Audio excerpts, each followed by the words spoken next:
Your 46th president.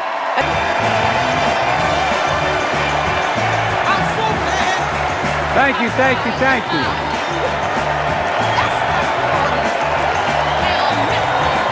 Thank you.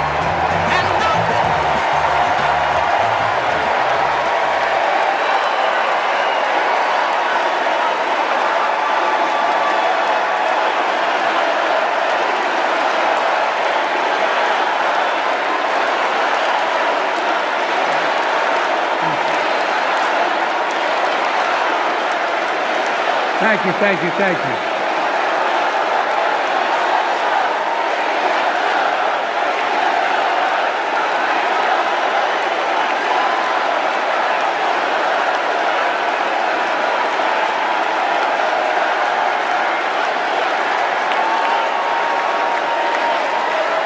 Thank you, thank you, thank you.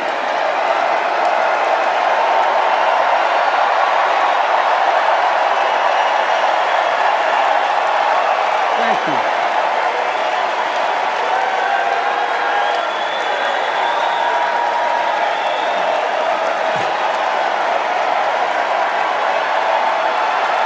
Thank you.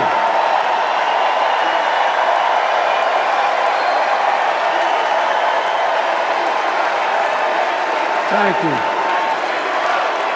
I love you. Thank you.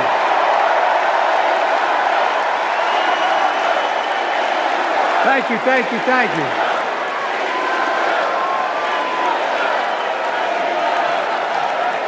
That was my daughter.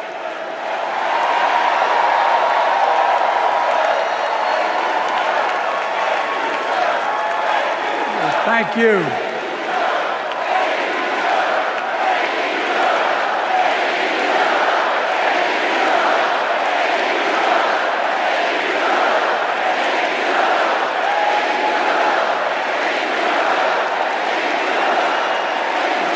Thank you, thank you, thank you.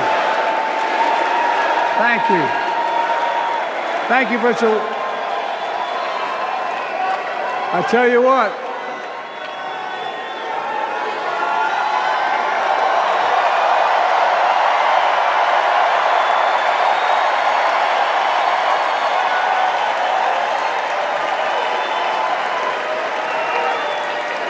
To my dearest daughter Ashley, God love you, you're incredible. Thank you for that introduction and for being my courageous heart, along with Hunter and our entire family, and especially our rock, Jill.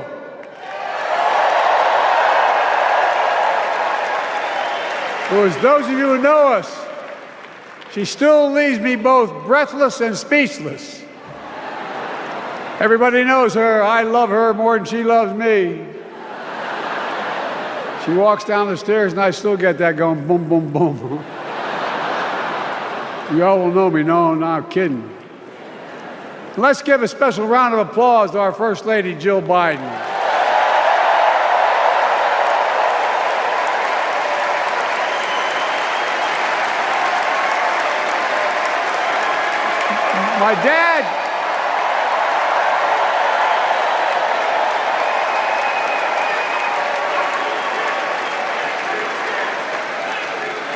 My dad used to have an expression, for real. He'd say, Joey, family is the beginning, the middle, and the end. And I love you all. Folks. And America, I love you.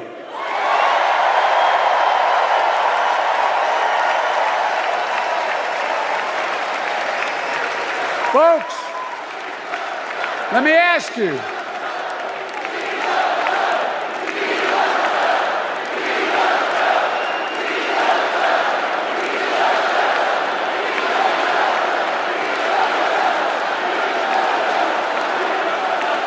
Let me ask you. Are you ready to vote for freedom?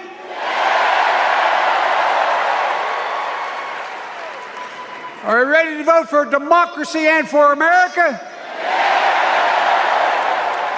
Let me ask you, Are you ready to elect Kamala Harris and Tim Walz, President and Vice President of the United States?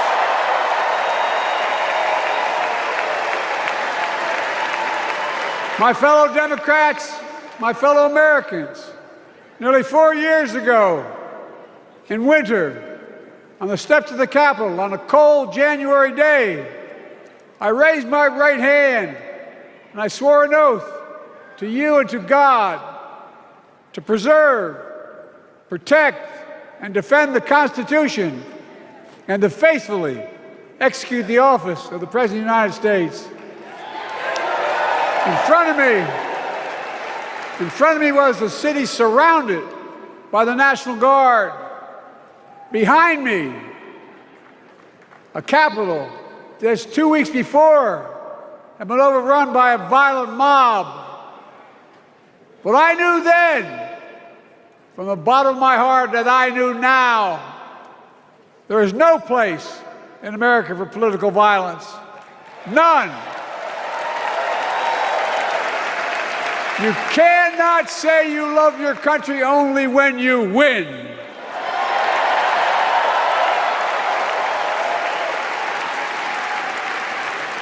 In that moment, I wasn't looking to the past. I was looking to the future. I spoke of the work at hand, the moment we had to meet. It was, as I told you then, a winter of peril and possibility. Of peril and possibility. We're in the grip of a once-in-a-century pandemic, historic joblessness, a call for racial justice long overdue, clear and present threats to our very democracy. Thank you.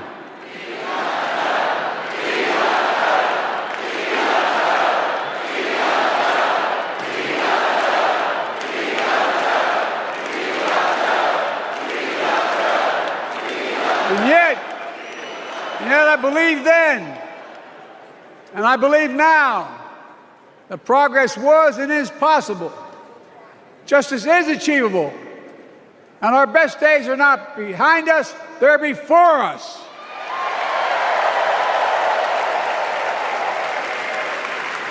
Now it's summer. The winter has passed.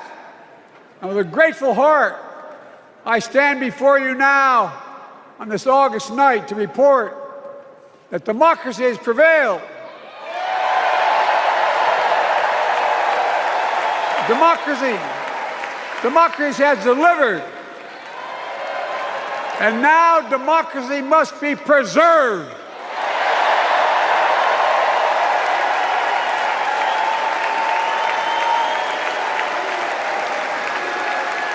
You've heard me say it before.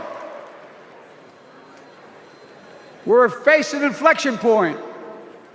One of those rare moments in history when the decisions we make now will determine the fate of our nation and the world for decades to come. That's not hyperbole, I mean it literally.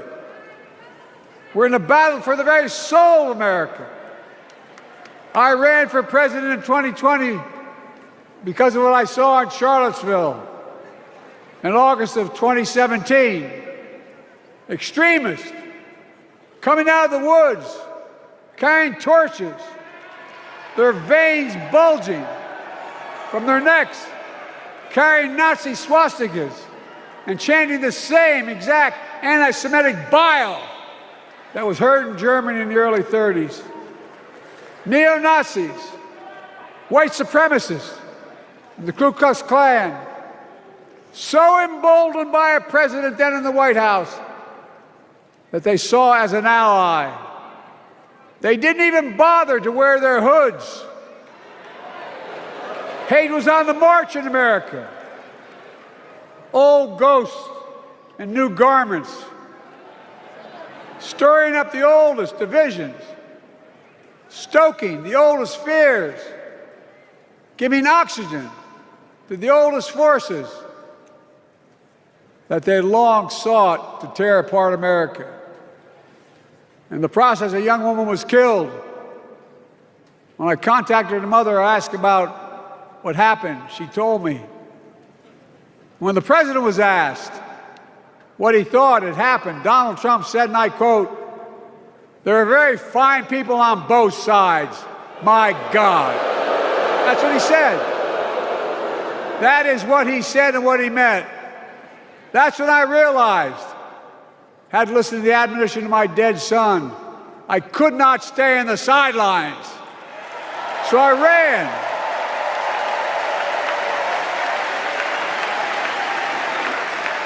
Because I had no intention of running again. I just lost part of my soul. But I ran with a deep conviction. In America, I know and believe in an America where honesty, dignity, decency still matter. An America where everyone has a fair shot and hate has no safe harbor.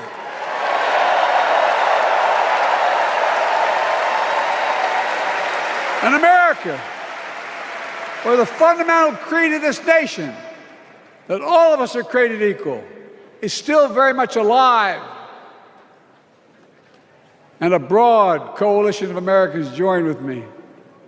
81 million voters voted for us, more than any time in all of history. Because of all of you in this room and others, we came together in 2020 to save democracy.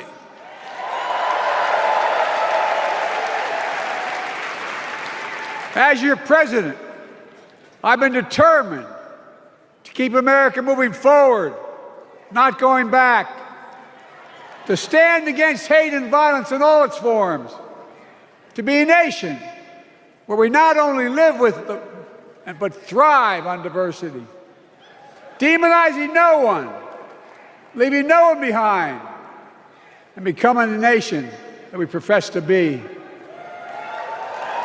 I also ran to rebuild the backbone of America, the middle class.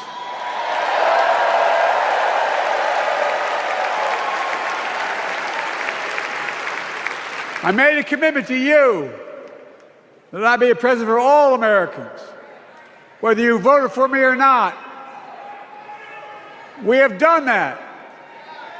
Studies show the major bills we have passed actually delivered more to red states than blue, because the job of the president is to deliver to all of America.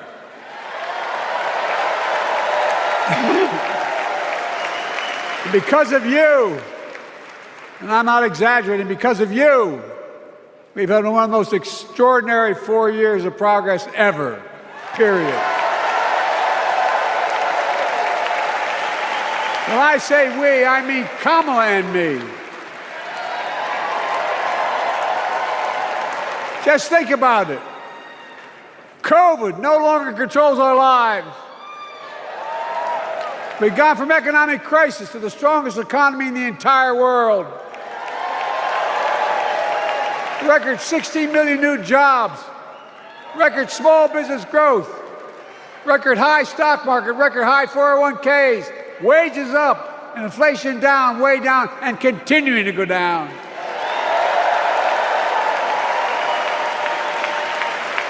The smallest racial wealth gap in 20 years. And yes, we both know we have more to do, but we're moving in the right direction. More Americans have peace of mind that comes from having health insurance. More Americans have health insurance today than ever before in American history.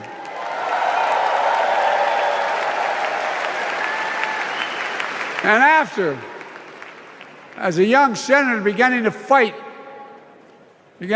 for 50 years to give Medicare the power to negotiate low prescription drug prices, we finally beat Big Pharma.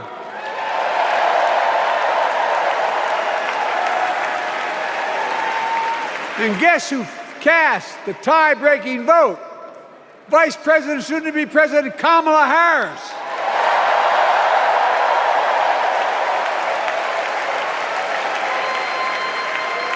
And now it's the law of the land. Instead of paying $400 a month for insulin, seniors with diabetes will pay $35 a month. The law we passed already includes, starting in January, every senior's total prescription cost can be capped at $2,000 no matter how expensive the drugs they have. And what we don't focus on, and our Republican friends don't seem to understand, our reforms don't just save seniors money, they save the American taxpayers money. You know what we just passed saves? It saved $160 billion over the next decade. That's not hyperbole. It's because Medicare no longer has to pay those exorbitant prices to the big pharma. But look, well, thank you, Kamala, too. Look, folks, how can we have the strongest economy in the world without the best infrastructure in the world? Donald Trump promised Infrastructure Week every week for 4 years, and he never built a damn thing.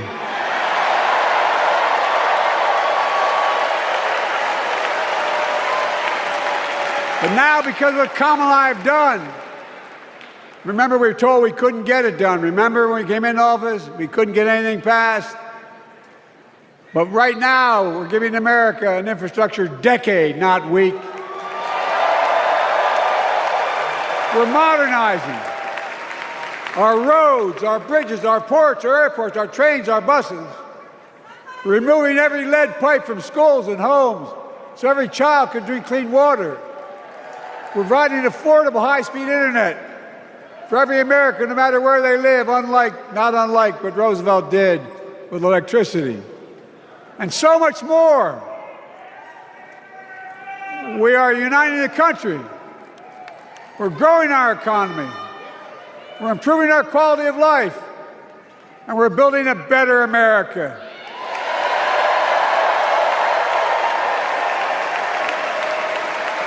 Because that's who we are.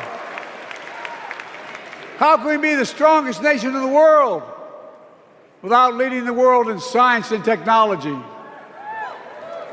After years of importing 90% of our semiconductor chips from abroad, which America invented those chips, our Chips and Science Act meant that private companies from around the world are now investing literally tens of billions of dollars to build new chip factories right here in America.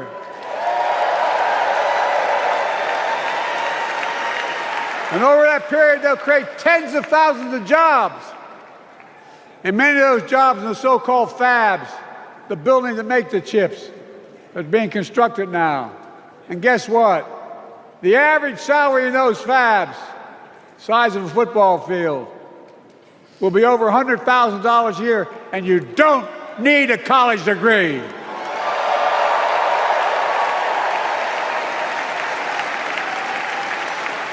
Because of you and so many electeds out there, American manufacturing is back. Where the hell to say we wouldn't lead the world in manufacturing?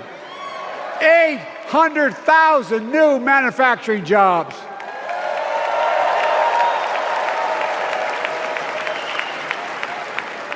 Our Republican friends and others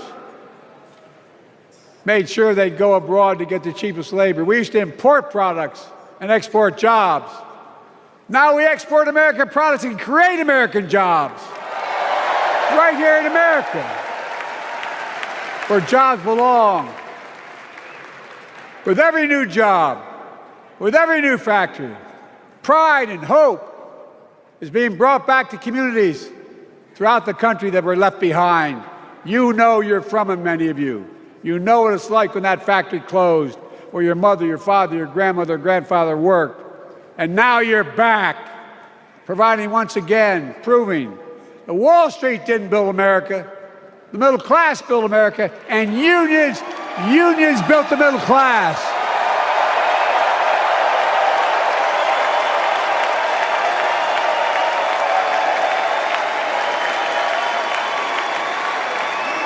It's been my view since I came to the Senate.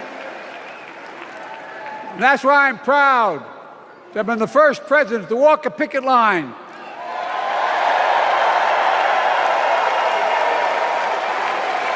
and be labeled the most pro-union president in history, and I accept it. It's a fact.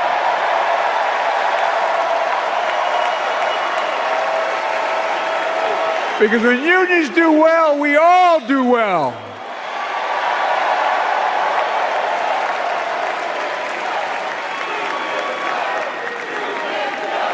You got it, man. You got it.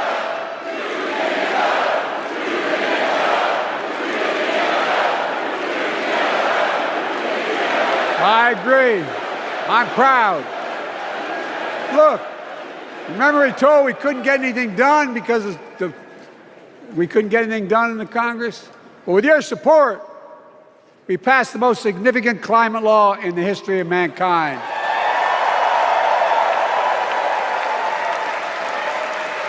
Over $370 billion.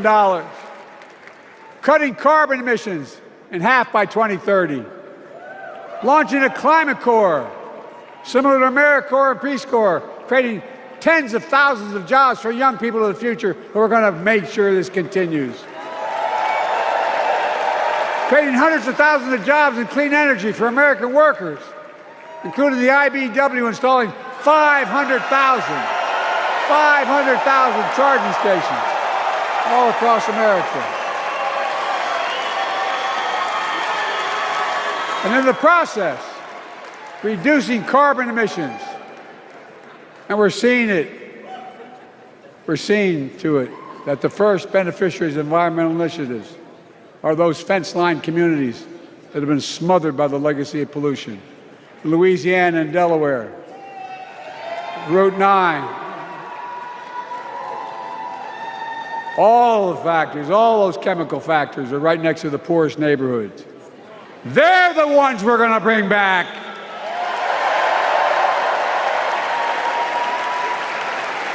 And how? How can we be the greatest nation in the world without the best education system in the world? Donald Trump and the Republican friends, they not only can't think, they can't read very well. Seriously, think about it. Look at their Project 2025. They want to do away with the Department of Education. Well, during the pandemic, Kamala and I helped states and cities get back their schools back open. And we gave public school teachers a raise.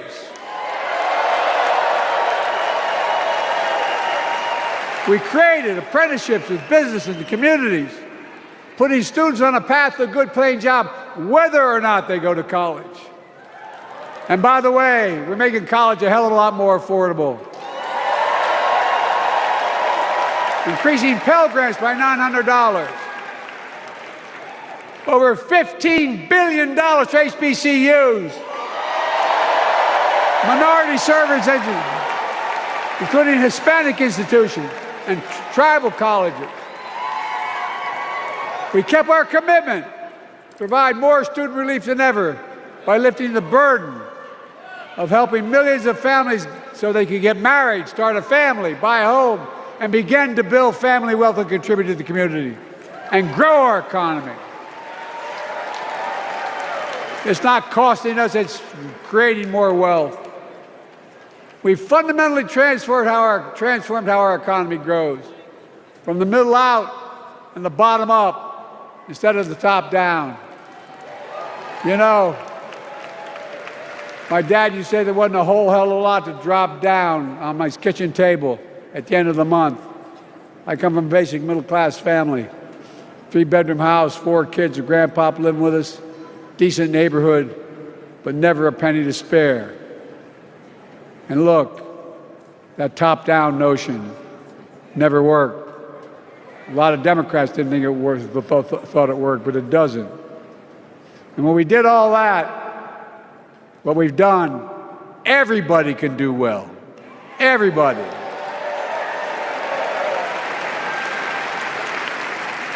Donald Trump calls America a failing nation. No, I'm serious. But think about this. Think about this. He publicly says to the whole world, I'm going to say something outrageous. I know more foreign leaders by their first names and know them well than anybody alive. Just because I'm so damn old. But I'm not joking. Think of the message he sends around the world when he talks about America being a failing nation. He says we're losing. He's the loser. He's dead wrong.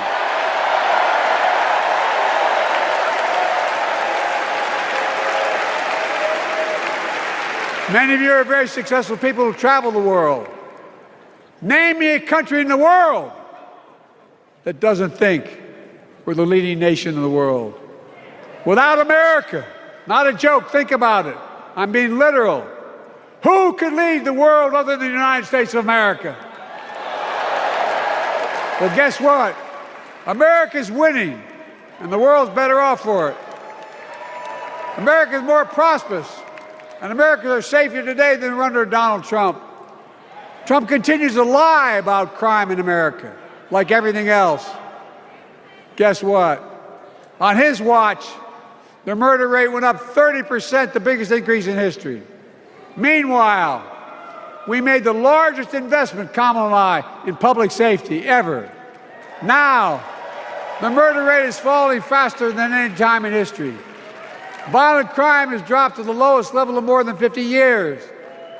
And crime will keep coming down when we put a prosecutor in the Oval Office instead of a convicted felon.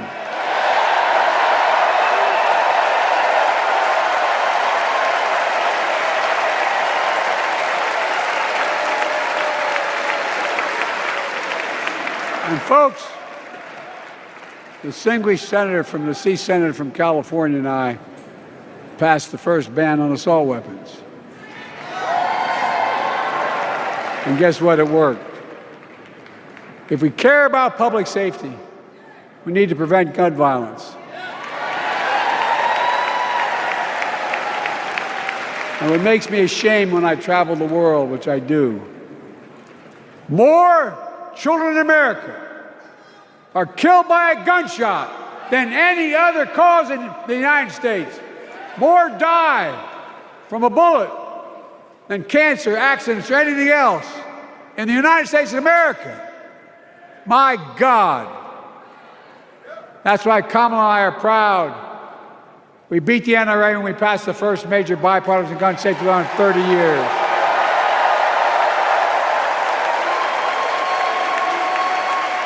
I'm serious. That comes from here. And now it's time to ban assault weapons again. And demand universal background checks.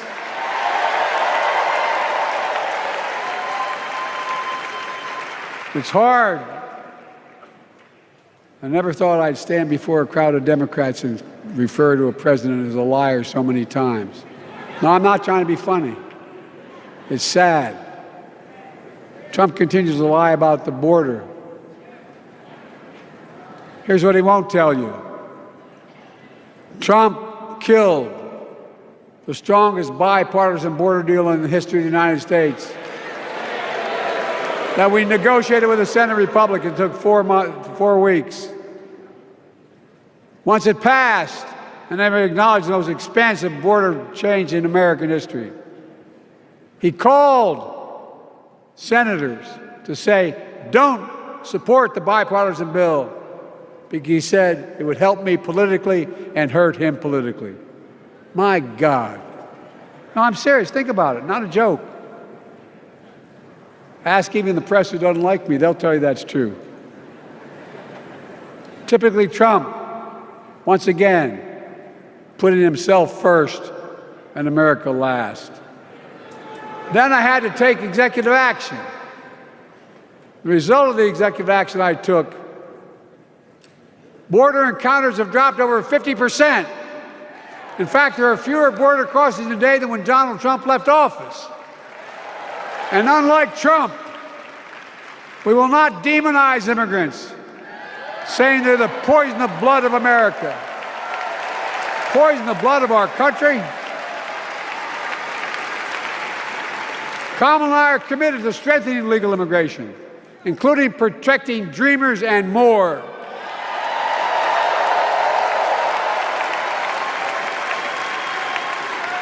And here's what else I believe in: protecting your freedom to vote, your freedom to love who you love,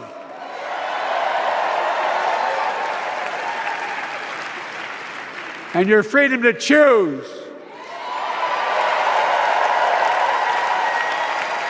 In its decision overturning Roe v. Wade, as you heard earlier tonight, the United States Supreme Court majority wrote the following, quote, "Women are not without electoral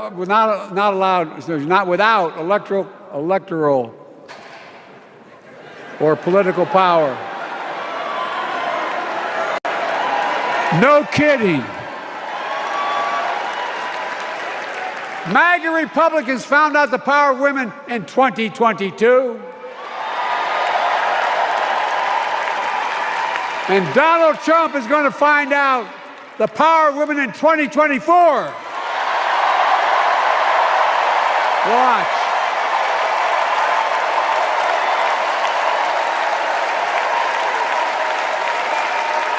And where Trump and his mega Republican right-wingers seek to erase history, we Democrats continue to write history and make more history. I'm proud to have kept my commitment to appoint the first black woman to the United States Supreme Court.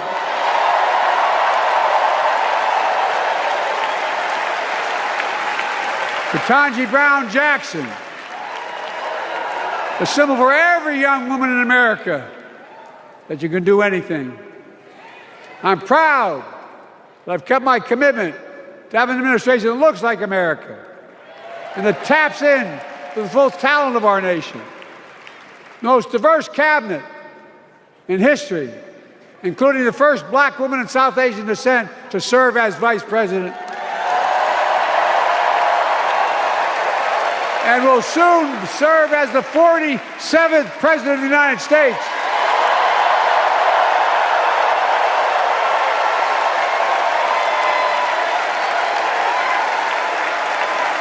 She is good. Look. Thank you, Kamala.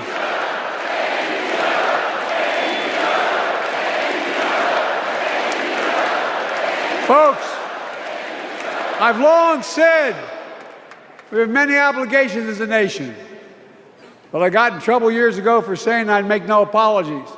We have only one truly sacred obligation: to prepare and equip those we send to war and care for them and their families when they come home and when they don't. That's why I'm so proud to have written and signed the PACT Act, one of the most significant laws ever, helping veterans and their families exposed to toxic materials like burn pits in Agent Orange. I was around during the Vietnam War. It's hard. Nobody was able to prove that their illness was a consequence of Agent Orange. And no one was able to prove initially that because they lived in burn pits like my son lived next to in Iraq for a year, that it was the cause of their illness. But because of the PACT Act, a surviving spouse with 2 children is now eligible for a stipend of about $3,000 a month. And those children who lost a parent are eligible for tuition benefits to go to college and to get job training. It's already helping over 1 million veterans and their families just so far. Well, I love them, and I'm so proud of my son's service. We get it. But guess who doesn't get it and doesn't respect our veterans? We know from his own chief of staff, the 4-star General John Kelly, that Trump, when in Europe, would not go to the grave sites in France. The brave service members who gave their lives to this country. He called them suckers and losers. Who in the hell does he think he is? Who does he think he is?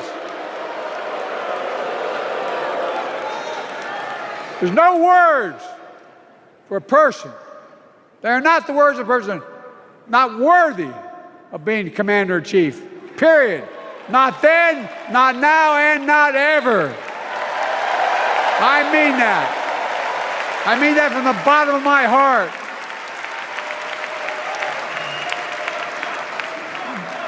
Just as no commander-in-chief should ever bow down to a dictator, the way Trump bows down to Putin.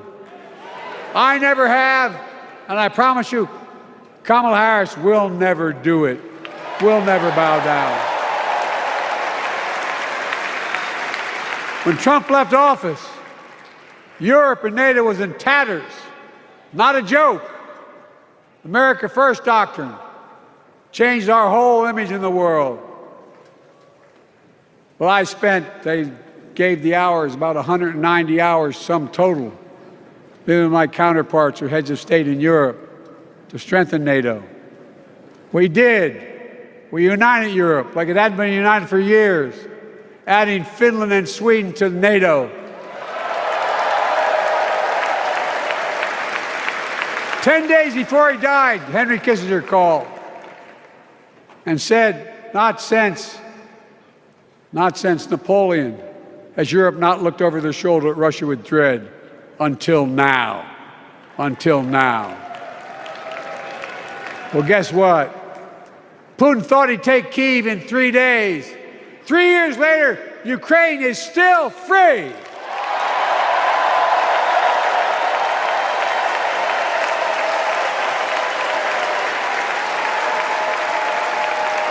When I came to office, the conventional wisdom was that China would inevitably surpass the United States. They haven't noticed. No one's saying that now.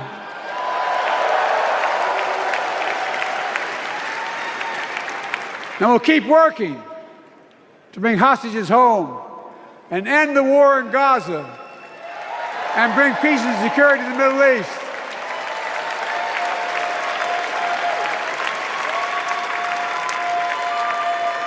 As you know, I wrote a peace treaty for Gaza. A few days ago, I put forward a proposal that brought us closer to doing that than we've done since October 7th. We're working around the clock, my Secretary of State, to prevent a wider war and reunite hostages with their families and surge humanitarian health and food assistance into Gaza now. To end the civilian suffering of the Palestinian people, and finally deliver a ceasefire and end this war.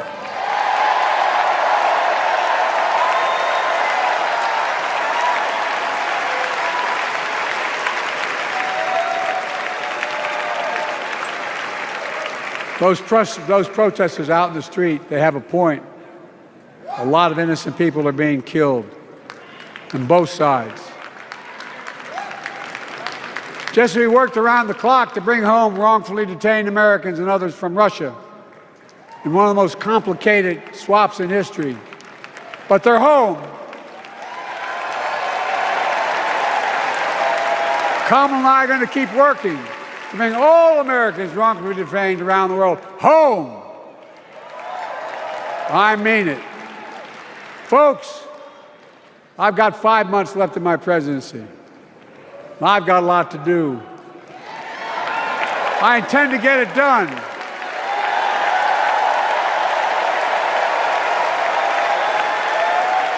It's been the honor of my lifetime to serve as your president. I love the job, but I love my country more. I love my country more. And all this talk about how I'm angry at all those people who said I should step down, that's not true.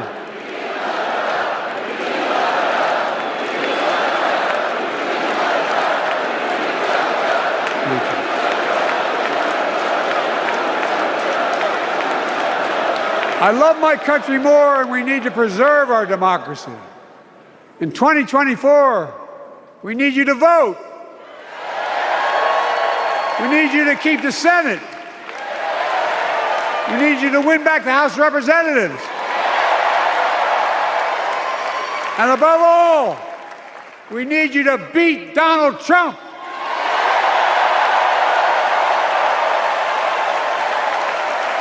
And elect Kamala and Tim President and Vice President of the United States of America. Look, they'll continue to lead America forward, creating more jobs, standing up for workers, growing the economy, lower the cost to American families so they just have a little more breathing room. We've made incredible progress, but we have more work to do. And Kamala and Tim will continue to take on corporate greed and bring down cost of food. They'll keep taking on Big Pharma, making insulin $35 a month, not just for seniors, but for everyone in America. And capping prescription drug costs at a total of $2,000, not just for seniors, but for everyone. And folks, that's going to save America again tens of billions of dollars. Folks, they'll make housing more affordable, building 3 million new homes, providing $25,000 down payment assistance for the first-time home buyer, more than the 10 we approved. Donald Trump wants a new tax on imported goods, food, gas, clothing, and more. You know what that will cost the average family, according to the experts? $3,900 a year in a tax. No, it's a fact. Kamala and Tim will make the child care tax credit permanent.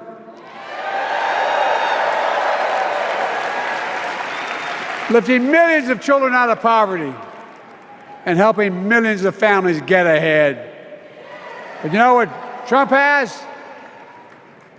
He created the largest debt any president had in 4 years with his $2 trillion tax cut for the wealthy. Well, Trump has a new plan. He wants to provide a $5 billion tax cut for corporations and the very wealthy. Read it. Put us further in debt. And folks, you know we have 1,000 billionaires in America. You know what their average tax rate they pay? 8.2%. If we just increased our taxes we proposed to 25%, which isn't the highest tax rate even, it would raise $500 billion new dollars over 10 years. And they'd still be very wealthy. Look, Kamala and Tim are going to make them pay their fair share. They'll protect Social Security and Medicare. Trump wants to cut Social Security and Medicare. Kamala and Tim will protect your freedom. They'll protect your your right to vote. They'll protect your civil rights. And you know, Trump will do everything to ban abortion nationwide. Oh, he will. You know, Kamala and Tim will do everything they possibly can. That's why you have to elect the Senate and the House to restore Roe v. Wade.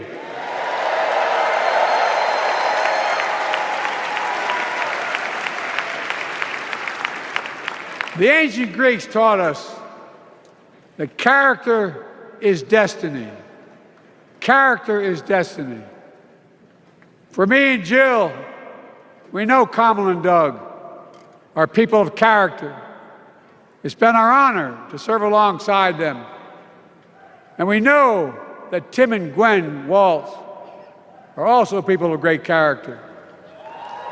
Selecting Kamala was the very first decision I made when I became our nominee.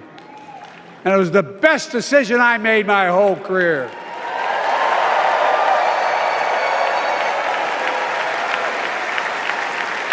We've not only gotten to know each other, we've become close friends. She's tough, she's experienced, and she has enormous integrity, enormous integrity.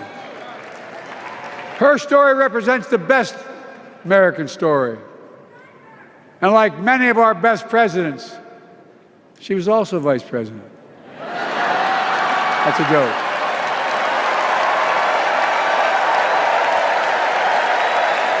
But she'll be a president our children can look up to. She'll be a president respected by world leaders because she already is. She'll be a president we can all be proud of.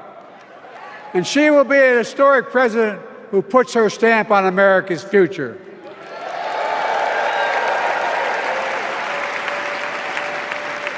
This will be the first presidential election since January 6th. On that day, we almost lost everything about who we are as a country. And that threat, this is not hyperbole, that threat is still very much alive. Donald Trump says he will refuse to accept the election result if he loses again. Think about that. He means it. Think about that. He's promising a bloodbath if he loses, in his words. And that he'll be a dictator on day one, in his own words. By the way, this sucker means it. No, I'm not joking. Think about it. Anybody else said that in the past, you'd think he was crazy. He is crazy, but you'd think it was an exaggeration, but he means it. We can't let that happen. Folks, all of us carry a special obligation. Independents, Republicans, Democrats. We saved democracy in 2020, and now we must save it again in 2024.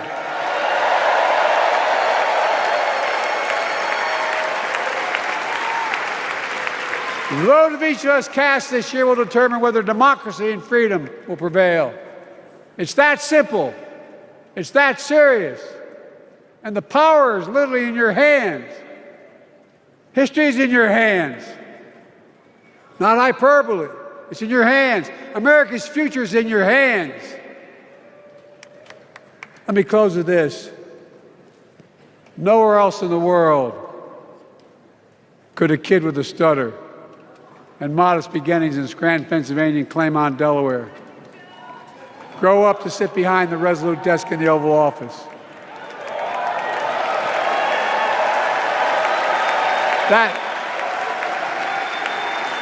That's because America is and always has been a nation of possibilities.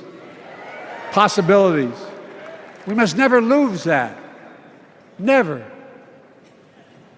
Kamala and Tim understand that this nation must continue to be a place of possibilities, not just for the few of us, but for all of us. So join me in promising your whole heart to this effort, and where my heart will be. I promise I'll be the best volunteer Harrison Waltz has Camden ever seen.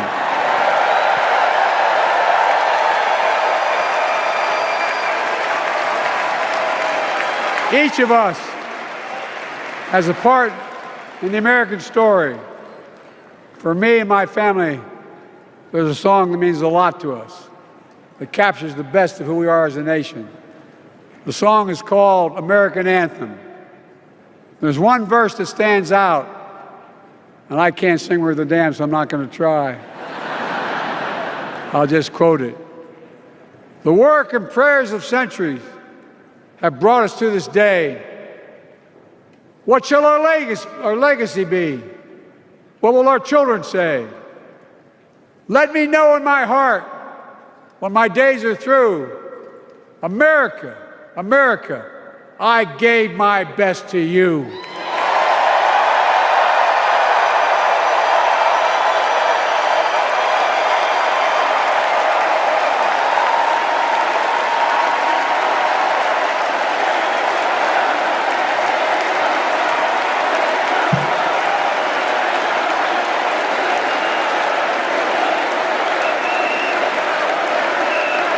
I've made a lot of mistakes in my career, but I gave my best to you.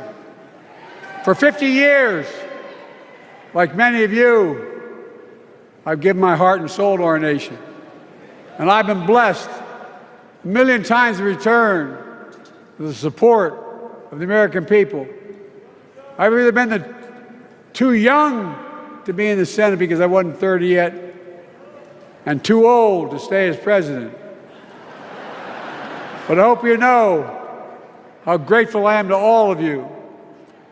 I can honestly say, and I mean this from the bottom, give you my word as a Biden, I can honestly say I'm more optimistic about the future than I was when I was elected as a 29-year-old United States Senator. I mean it. Folks, we just have to remember who we are. We're the United States of America.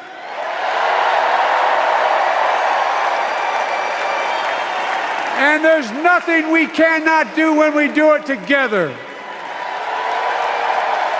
God bless you all, and may God protect our troops.